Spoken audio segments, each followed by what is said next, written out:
Breaking news সন্ধ্যা ৭টায় ১১ থেকে ২০তম গ্রেডের pay scale বেতন তালিকা ও গ্যাজেট অর্থ মন্ত্রণালয়ের ওয়েবসাইটে প্রকাশিত। বন্ধুরা, এই বিষয়টি নিয়ে বিস্তারিতভাবে আলোচনা করতেছি। বিস্তারিত আলোচনা করার পূর্বে এখন পর্যন্ত যারা আমাদের এই চ্যানেলে নতুন সদস্য রয়েছেন তাদেরকে সাবস্ক্রাইব করার জন্য অনুরোধ রইল।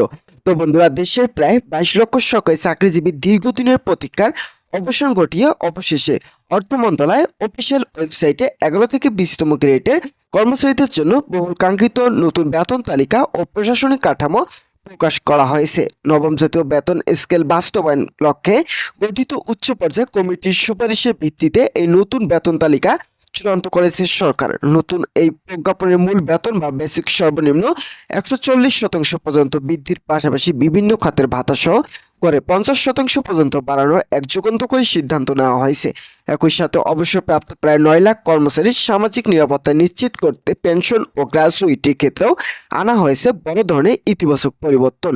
প্রকাশিত নতুন বেতন কাঠামো গ্রেড ভিত্তিক বিশ্লেষণ করলে দেখা যায়, তৃণমূল পর্যায়ে কর্মচারীদের জীবনযাত্রা মান উন্নয়ন ১১তম গ্রেড থেকে শুরু করে ২০তম গ্রেড পর্যন্ত পর্যায়ক্রমে বড় অঙ্কে অর্থ বরাদ্দ দেওয়া হয়েছে। তো বন্ধুরা, ভিডিওটি চলাকালীন সময়ে এখন পর্যন্ত এসেও যারা আমাদের এই চ্যানেলে নতুন সদস্য রয়েছেন তাদেরকে চ্যানেলটি সাবস্ক্রাইব করার জন্য বিনীতভাবে অনুরোধ রইল। তো বন্ধুরা, নতুন তালিকা অনুযায়ী ১১তম গ্রেডের কর্মচারীদের মূল বেতন পূর্বের ১২,৫০০ টাকা থেকে উন্নীত হয়ে ১,৩১,২৫০ টাকা দাঁড়িয়েছে। একইভাবে ১২তম গ্রেডে ১১,৩০০ টাকা থেকে বেড়ে ২৮,২৫০। ১৩তম গ্রেডের মূল বেতন ১১,০০০ টাকা থেকে ২৭,৫০০ টাকা নির্ধারণ করা হয়েছে। এছাড়াও ১৪তম গ্রেডের মূল বেতন ১০,২০০ টাকা থেকে বেড়ে ২৫,৫০০ টাকা।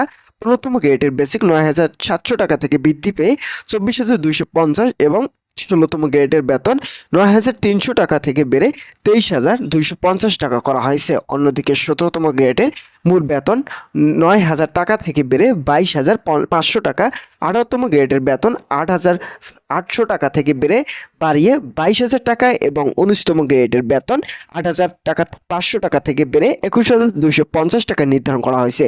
এই স্তরের সর্বনিম্ন ২০ গ্রেডের একজন কর্মচারীর মূল বেতন ৮,২৫০ টাকা থেকে প্রায় ১৪০% বৃদ্ধি পেয়ে নতুন কাঠামোয় ২০,০০০ টাকা উন্নীত করা হয়েছে। বর্তমান বাজার দর ও জীবনযাত্রার ক্রমবর্ধমান ব্যয় বিবেচনা করে এবারে বেতন কাঠামোতে সবচেয়ে বড় পরিবর্তনের ছোঁয়া লেগেছে নিম্ন ও নিম্ন মধ্যম আয়ের কর্মচারীদের ক্ষেত্রে।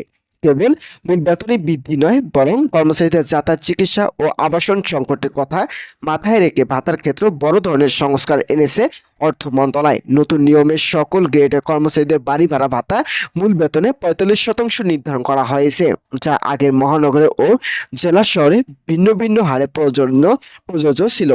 এছাড়াও চিকিৎসা ভাতা মাসিক ১,৫০০ টাকা থেকে বাড়িয়ে ২,২৫০ টাকা এবং টিফিন ভাতা ৩০০ টাকা থেকে বাড়িয়ে ৪৫০ টাকা করা হয়েছে, যা সামগ্রিকভাবে তার ক্ষেত্রে ৫০% বৃদ্ধির সুবিধা নিশ্চিত করে। সবচেয়ে বড় স্বস্তির খবর এসেছে অবসরপ্রাপ্ত কর্মকর্তা ও কর্মচারীদের জন্য, কারণ নতুন পে স্কেল পেনশন ও আনুতোষিক গ্র্যাচুইটি হার পুনর্নির্ধারণ করা হয়েছে। শতভাগ পেনশন সমপর্ণকারী ও সাধারণ পেনশনভোগীদের ক্ষেত্রে মাসিক পেনশনের পরিমাণ এককালীন ৫০% পর্যন্ত বৃদ্ধি করার সিদ্ধান্ত নেওয়া হয়েছে, যা প্রবীণ বয়সে অবসরপ্রাপ্ত কর্মচারীদের দীর্ঘমেয়াদী আর্থিক সুরক্ষা নিশ্চিত করবে।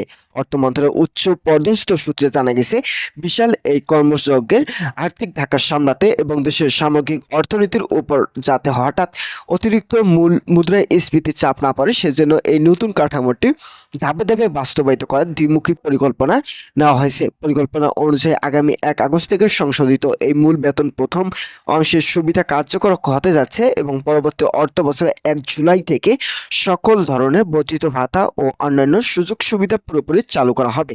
অর্থ মন্ত্রণালয়ের পক্ষ থেকে চূড়ান্তভাবে জানানো হয়েছে যে আগামী ৩ আগস্ট এই বেতন কাঠামো আনুষ্ঠানিক ও চূড়ান্ত গ্যাজেট প্রজ্ঞাপন আকারে প্রকাশ করা হবে। তবে তার আগেই কর্মচারীদের সুবিধার্থে কোন গ্রেডের পদের সুযোগ সুবিধা ও রেশন বরাদ্দ কেমন হবে তার একটি পূর্ণাঙ্গ তালিকা প্রতিবেদন আগামী মঙ্গলবার প্রকাশ করা হবে বলে মন্ত্রণালয়ের সূত্র নিশ্চিত করেছে। তো বন্ধুরা, আজকের এই ভিডিওটি এই পর্যন্ত ছিল।